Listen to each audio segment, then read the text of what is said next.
bahwa sering Ibnu Taimiyah ketika berzikir setelah sholat subuh dinyaringkan, zikirnya dinyaringkan, tapi tidak setiap subuh, tapi sering. Tujuannya apa? Ya juga dalam rangka menggiatkan diri atau mengajari orang-orang atau anak-anak yang perlu diajari cara berzikir. Kalau disuruh hafal mungkin susah, tapi kalau dinyaringkan sehingga ada yang mengikuti, nah itu menyaringkan menjadi lebih utama. Pendapat yang pertama. Pendapat yang kedua, memelankan zikir setelah sholat sesuai dengan yang telah dikerjakan oleh sahabat, maka itu yang paling penting. Sebab kalau dinyaringkan maka akan menjadi pergeseran pemahaman.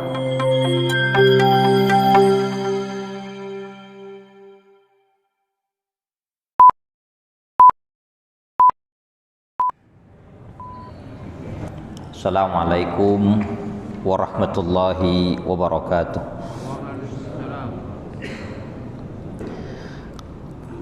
Bismillah, alhamdulillah, wassalatu wassalamu ala rasulillah wa ala alihi wa sahabatihi wa mawalah. Allahumma anfa'na bima 'allamtana wa 'allimna ma yanfa'una wa zidna ilma. Allahumma inna na'udzubika min qalbin la yakhsha wa min nafsin la tashba wa min 'ilmin la yanfa wa min da'watin la yustajabu laha. Para jamaah, para hadirin hadirat, mustami'in mustami'at rahimani wa rahimakumullah. Kesempatan yang berbahagia ini kita senantiasa berzikir kepada Allah dan mengingat nikmatnya yang telah kita dapatkan dan senantiasa bersyukur karena itu adalah perintah dari Allah. Pembahasan kita pada kesempatan ini masih melanjutkan tentang hadis atau Mukhtasar Al-Bukhari, Mukhtasar Sahih Al-Bukhari, dan sampai pada hadis di mana hadis ini pada pertemuan sebelumnya sudah kita bacakan tetapi masih belum tuntas. Saya ulang. Bismillahirrahmanirrahim. Qala al-Imam al-Bukhari rahimahullah, berkata al-Imam al-Bukhari, semoga Allah merahmatinya, an Ibnu Abbas radhiyallahu anhuma anna raf'a as-sauti bi dzikri hina yansarifun nas. Dari Abdullah bin Abbas, semoga Allah meridai keduanya, yakni Abdullah putranya Abbas atau Al-Abbas, bahwasanya mengangkat suara dengan berzikir hina yansarifun nasu minal maktubati, ketika selesai solat, selesai orang-orang dari solat al-maktubah. Solat al-maktubah yang dimaksud solat 5 waktu secara berjamaah. Kana ala di Rasulillah sallallahu alaihi wasallam, adalah terjadi pada zaman Rasulullah sallallahu alaihi wasallam. Hadis ini para jamaah sekalian menjelaskan tentang zikir setelah sholat yang dikerjakan di zaman Rasul sallallahu alaihi wasallam dan para sahabat. Lalu bagaimana cara kita pahami? Maka dikatakan ayakhruju an-nasu minas sholati bisalam, setelah keluar dari sholat dengan ditutup dengan salam, lalu berzikir kepada Allah, yakni imam maupun makmum. Kana ala ahdi Rasulillah, adalah terjadi di zaman Rasul sallallahu alaihi wasallam, ai ala zamani Rasulillah sallallahu alaihi wasallam, di zaman Rasul sallallahu alaihi wasallam. Dan hadis ini yadullu ala anna sahabata jaharu bizikri ba'da salat. Hadis ini juga menunjukkan bahwasanya para sahabat menjaharkan zikir setelah salat, lakin ba'dal awqat li ajli ta'limin nasi sifat az-zikri, tetapi pada sebagian waktu-waktu dengan tujuan mengajari orang-orang cara berzikir, la annahum dawamu 'alal jahri, bukan mereka mendawamkan, mereka tidak terus-menerus menjaharkan zikir. Fal imamu wal ma'mum yambagi lahum al-an, maka kata Syekh Ali Asy-Shinwani Syafi'i, pensyarah hadis ini, maka imam dan makmum sekarang hendaknya ikhfa'u az-zikri illa idza utija lit-ta'lim, hendaknya imam dan makmum memelankan zikir setelah sholat, kecuali kalau memang dibutuhkan menyaringkan zikir dalam rangka at-ta'lim, mengajari, atau tarbiyah, fal ula al jahru bihi, maka yang lebih utama menyaringkan zikir. Ini maknanya para jamaah di zaman Rasul, termasuk Rasulullah sallallahu alaihi wasallam di awal-awal Islam, di awal-awal Rasul bersama sahabat sholat berjamaah, Rasul menyaringkan zikir. Tujuannya apa? Untuk mengajari para sahabat supaya tahu bacaan apa saja yang dibaca setelah sholat. Tetapi setelah sahabat tahu, maka Rasul sallallahu alaihi wasallam tidak lagi menyaringkan zikir, dan masing-masing membaca zikirnya dengan pelan. Walhasil daripada hadis ini muncullah kesimpulan di kalangan para ulama dengan perbedaan ketetapan. Sebagian ada yang mengatakan menyaringkan zikir pada beberapa kesempatan dalam rangka ta'lim wan nasyad atau tarbiyah dan menggiatkan menjadi dianjurkan. Ini banyak, termasuk Al-Imam Asy-Syafi'i juga mengatakan, termasuk juga Ibnu Taimiyah dalam kesempatan juga pernah mengatakan demikian. Bahkan seperti yang diceritakan oleh muridnya Al-Imam Al-Hafidh Ibnu Abdul Hadi, murid Ibnu Taimiyah, bahwa sering Ibnu Taimiyah ketika berzikir setelah sholat subuh dinyaringkan, zikirnya dinyaringkan, tapi tidak setiap subuh, tapi sering. Tujuannya apa? Ya juga dalam rangka menggiatkan diri atau mengajari orang-orang atau anak-anak yang perlu diajari cara berzikir. Kalau disuruh hafal mungkin susah, tapi kalau dinyaringkan sehingga ada yang mengikuti, nah itu menyaringkan menjadi lebih utama. Pendapat yang pertama. Pendapat yang kedua, memelankan zikir setelah sholat sesuai dengan yang telah dikerjakan oleh sahabat, maka itu yang paling penting. Sebab kalau dinyaringkan maka akan menjadi pergeseran pemahaman, dan kalau dikerjakan secara terus-menerus alat dawam, terus-menerus, maka orang yang tidak tahu tujuan, yang tidak tahu aslinya dalam rangka ta'lim wa nasyad, disangkanya akan dianggap menjadi harus berzikir dengan nyaring. Nah, di sini koreksinya, Pak.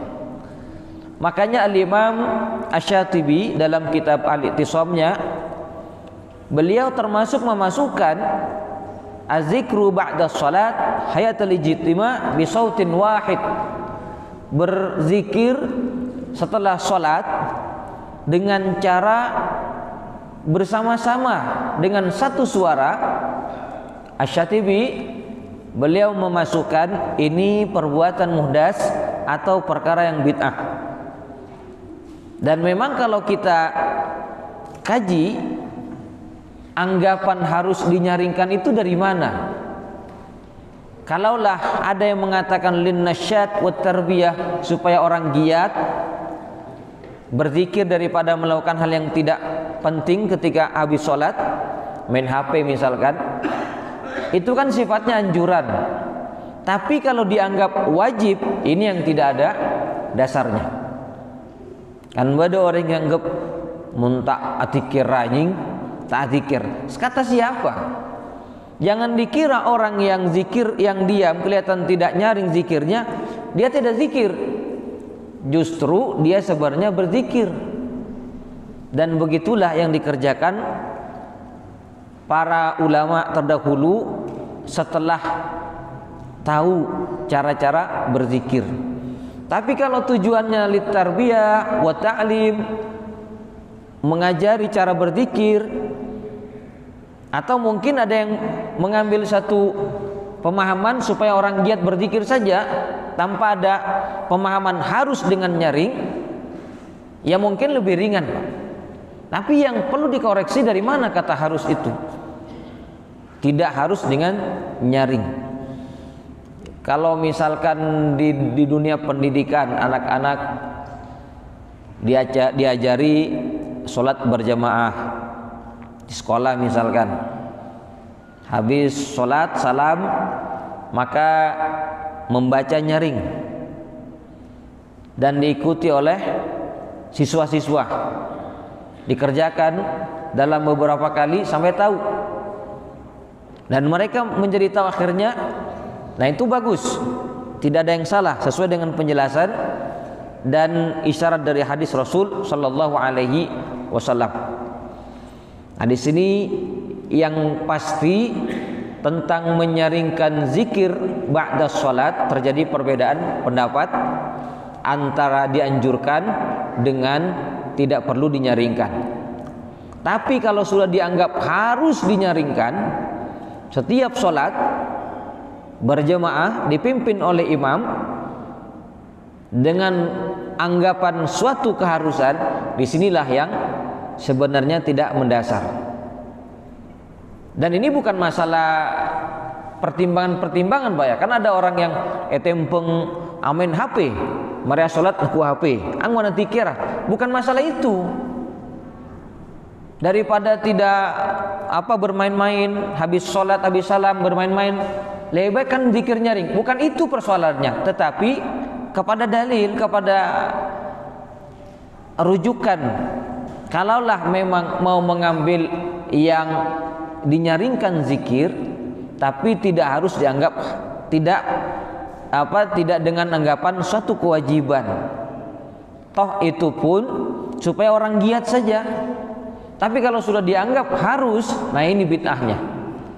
Makanya Imam Syatibi mengatakan setelah sholat berzikir nyaring dengan satu suara dipimpin oleh imamnya, tentu itu yang dikoreksi dan dianggap sebagai perbuatan amalan yang bid'ah.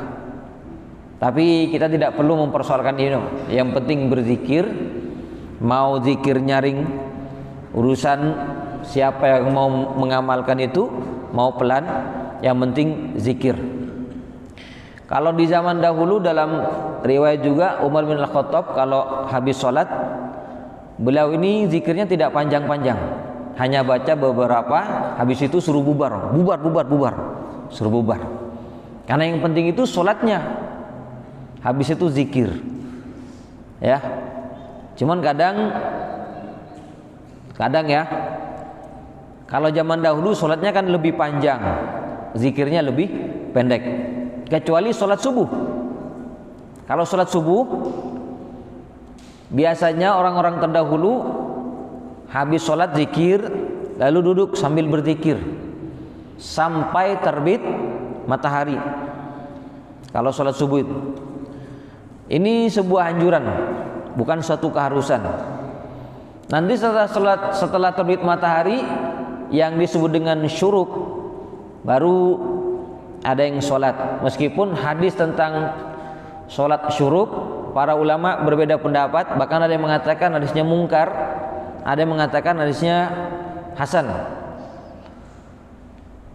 Yang pasti, yang sahih dari Rasul, riwayat Bukhari, Rasulullah sallallahu alaihi wasallam shalla rak'atain minal fajr, sholat 2 rakaat sholat subuh dengan berjamaah.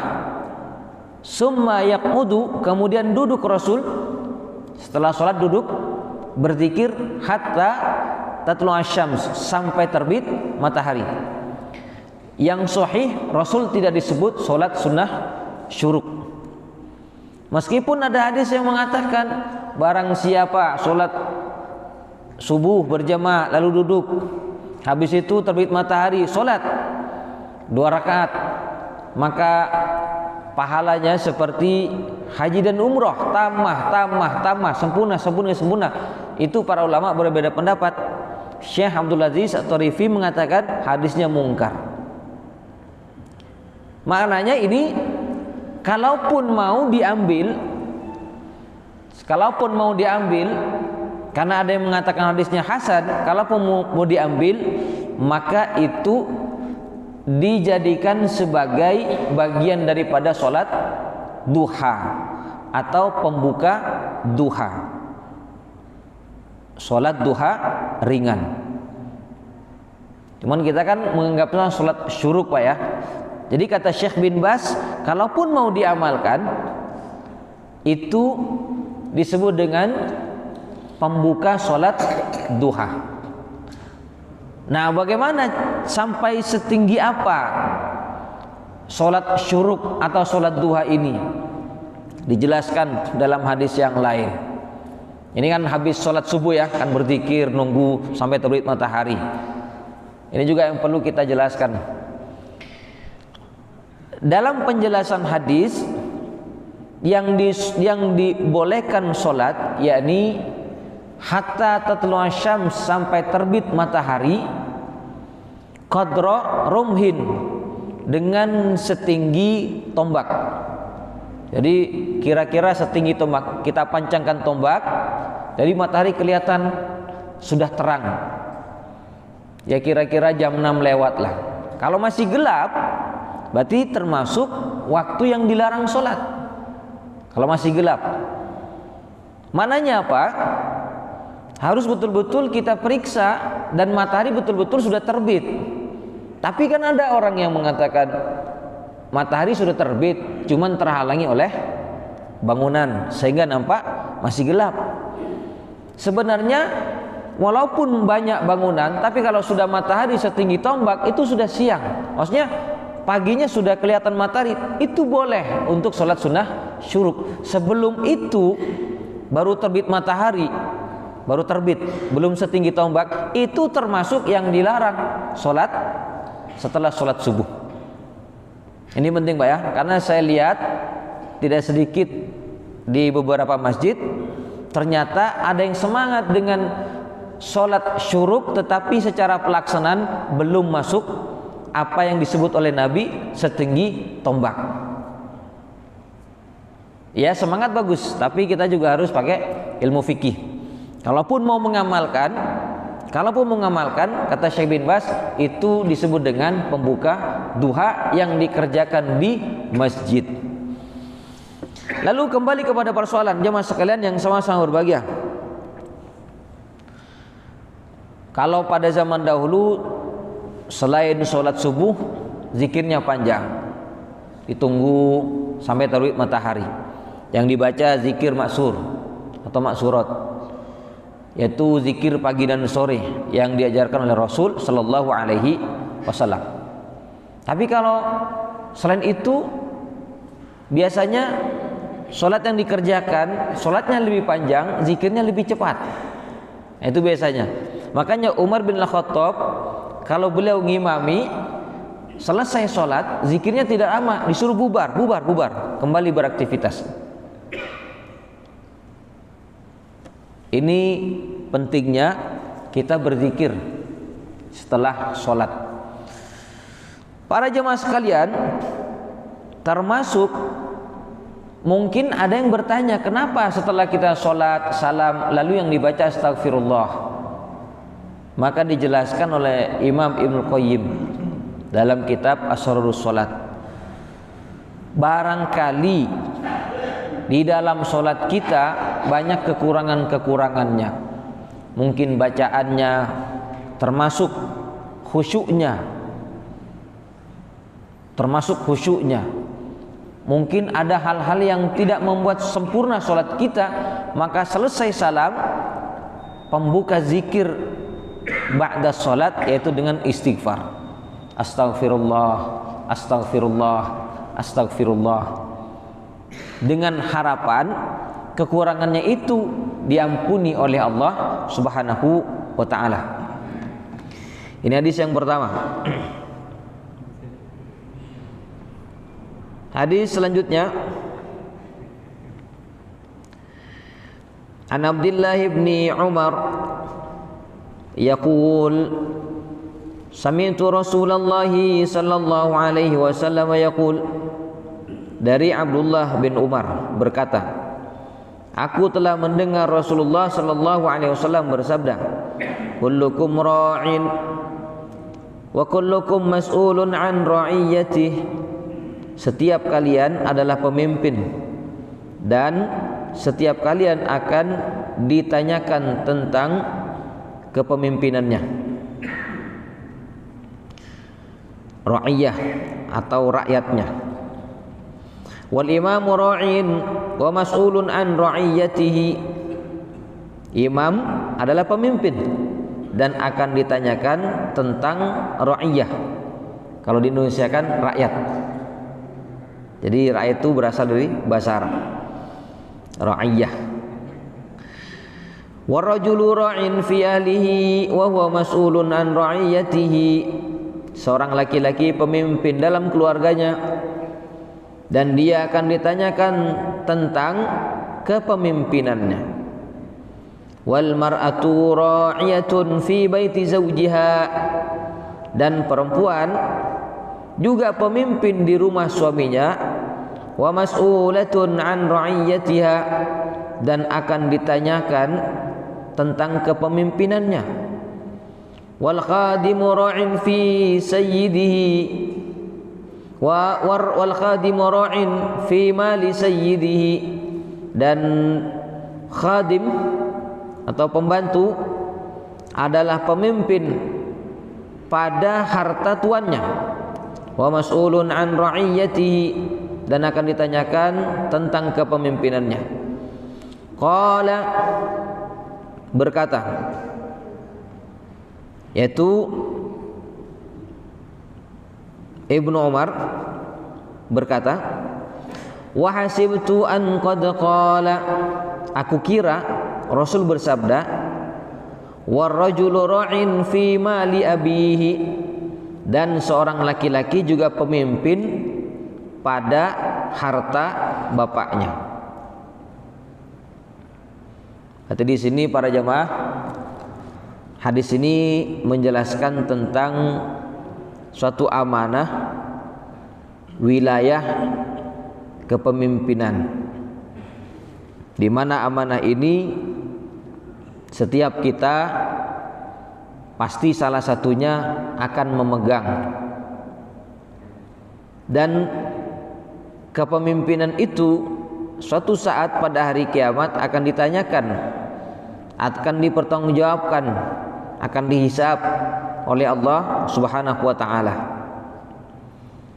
Makanya amanah itu hal yang perlu kita jaga, meskipun pada penjelasan amanah pada akhirnya akan dicabut. Banyak orang yang mencari, mengejar-ngejar amanah, tetapi setelah mendapatkan amanah itu, tanggung jawab untuk betul-betul melaksanakan, menjaga, merealisasikan amanah ternyata berkurang. Apalagi di zaman sekarang, amanah, banyak orang mengejar amanah, kalau sudah dia dapatkan amanah itu malah tidak dijaga. Ya, termasuk kita juga. Misalkan amanah mau menikah, kan juga masuk seorang laki-laki jadi pemimpin di rumah tangganya, seorang perempuan pemimpin pada harta suami dan di rumah suaminya. Ketika belum dia dapat amanah itu, dia kejar, tapi setelah didapatkan dan terjadilah pernikahan, malah tidak sedikit kita sering mendengar berita terjadi pengkhianat terhadap amanah. Ya mungkin dalam bentuk perselingkuhan atau apa. Yang pasti ini zaman merupakan zaman penuh dengan fitnah. Amanah betul-betul sudah krisis. Para jemaah sekalian, lalu kita kembali kepada hadis. Rasul sallallahu alaihi wasallam bersabda, "Kullukum ra'in." Setiap kalian adalah pemimpin. Wa kullukum mas'ulun an ra'iyatihi, dan akan ditanyakan nanti pada hari kiamat, yaitu fid daril akhirah, yakni di kehidupan akhirat, akan ditanyakan oleh Allah Subhanahu wa taala tentang amanah yang dia emban. Wal imamu ra'in, sedangkan imam, pemimpin, itu juga ra'in, pemimpin, seorang imam. Dia yaitu fi man walla alaihim yuqimu fiha al-hududa wal ahkama ala sunani syar'i. Imam atau pemimpin di sebuah wilayah, dia akan dipertanggungjawabkan nanti pada hari kiamat tentang kepemimpinannya, dan kepemimpinannya yang sesuai dengan perintah Allah itulah yang akan membuatnya diselamatkan nanti pada hari kiamat. Termasuk ketika dikumpulkan di padang mahsyar, ketika tidak ada naungan kecuali naungan dari Allah. Di saat itu matahari didekatkan di atas kepala. Ada yang mengatakan jarak 1 mil, sangat panas, tidak bisa kita bayangkan.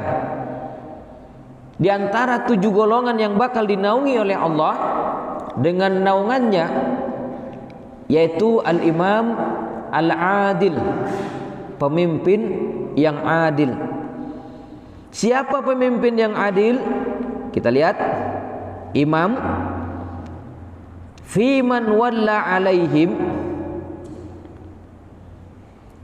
yuqimu fiha al-hudud, seorang imam, pemimpin yang memimpin mereka, satu kaum yang menegakkan hudud, aturan-aturan wal ahkam, hukum-hukum ala sunani syar'i, yang sesuai dengan sunnah-sunnah syariat Islam. Nah, kalau betul itu dikerjakan, insyaallah aman. Tapi kalau lepas daripada syariat Islam, tentu akan banyak ketimpangan-ketimpangan, yang namanya keadilan jarang akan tercipta. Karena keadilan itu hanya datang dari Allah Subhanahu wa taala, maka dengan hukum Allah lah keadilan bisa terbentuk. Sedangkan manusia yang berusaha membuat hukum-hukum sifatnya kan menduga-duga. Kadang dianggapnya benar oleh sebagian orang, tapi kadang merugikan kepada orang lain, menguntungkan kepada sebagian orang, tapi merugikan kepada orang lain. Tapi tidak dengan hukum Allah. Maka imam yang adil, yang akan ditanyakan pada hari kiamat nanti tentang kepemimpinannya, yaitu dia akan selamat nanti pada hari kiamat. Oleh karena itu dalam hadis ini disebutlah setiap kalian yang pertama adalah imam yang adil. Kenapa?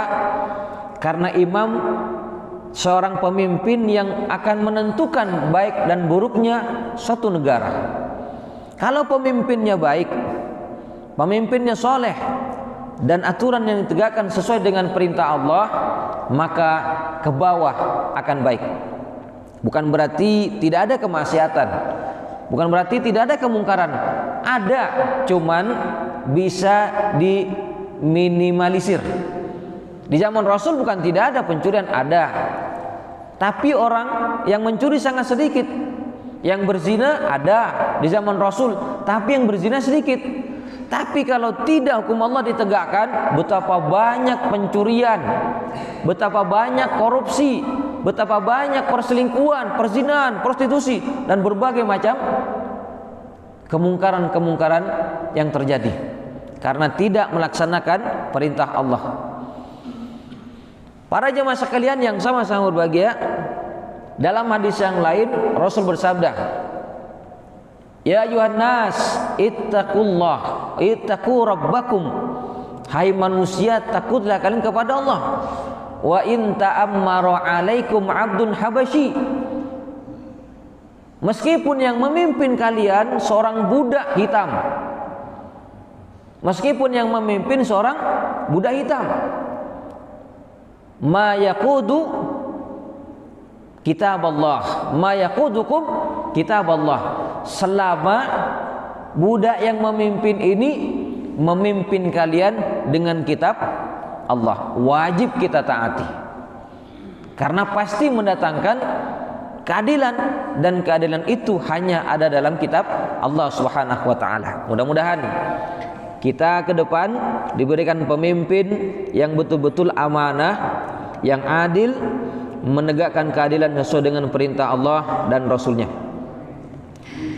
Selanjutnya kata Rasul sallallahu alaihi wasallam, "War-rajulu ra'in fi ahlihi." Seorang laki-laki dia pemimpin pada keluarganya. Ay fayuwafihim huquqahum minan nafaqati wal kiswati wal mu'asyarati bil ma'ruf. Dengan cara apa dia memimpin keluarga? Dengan memberikan hak-hak keluarganya berupa nafkah, pakaian, perlakuan yang baik. Yang dimaksud adalah istrinya. Pakaian, nafkah, pakaian. Nafkah berupa tempat tinggal, nafkah makanan, atau hal-hal yang memang menjadi kewajiban suami, termasuk juga tarbiyah, pendidikan agama.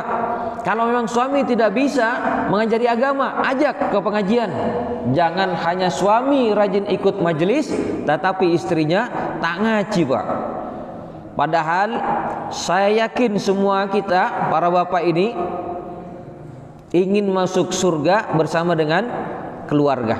Mangana jabara tuan-tuan saya ngaji, nyunya-nyunya juga diajak ngaji. Kalau memang tidak bisa mengajari sendiri ilmu agama. Biasanya kan begitu Pak ya. Biasanya begitu. Mon si laki ngajari kasih bini, tak wati masuk kadang Pak. Malah coba nih Ustadz Mas. Hidayah itu macam-macam masuknya Pak. Bisa mungkin diajak ke pengajian, dengarkan ceramah, bisa lewat itu. Suami mau menjelaskan tidak diterima karena mungkin strata pendidikannya lebih tinggi istri. Coba tak tinggi sekolah mengajar singkok misalkan. Tapi bukan berarti ilmu tidak bisa disampaikan. Bisa. Ayo kita datang ke majelis ilmu. Ada pengajian di sana. Nah, ini termasuk juga kewajiban seorang suami pada istrinya. Dan nanti pada hari kiamat wa mas'ulun an ra'iyyati, akan ditanya tentang kepemimpinannya. Sering kita sampaikan. Karena pemimpin itu kan menentukan baik dan buruknya. Nanti kata Allah, inna min azwajikum wa auladikum aduwwan lakum fahdharuhum. Hai orang yang beriman, di antara istri kalian dan anak-anak kalian akan jadi musuh, maka hati-hati. Maksudnya apa?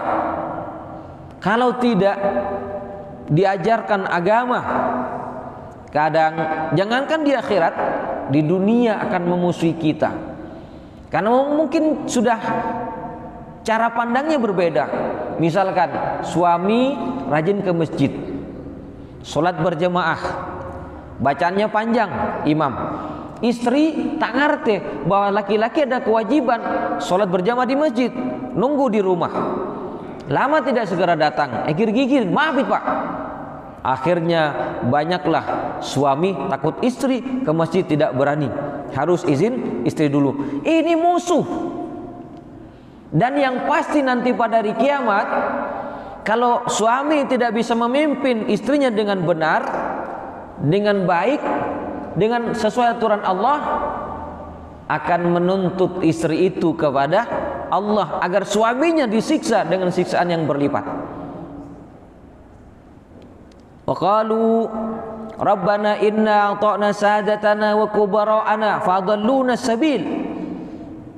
Mereka yang dipimpin nanti akan berkata, ya Allah, kami ketika di dunia mentaati pemimpin kubara, pembesar-pembesar kami, wasadatana, pemimpin kami, mereka menyesatkan kami dari jalan yang benar, fadalluna sabila.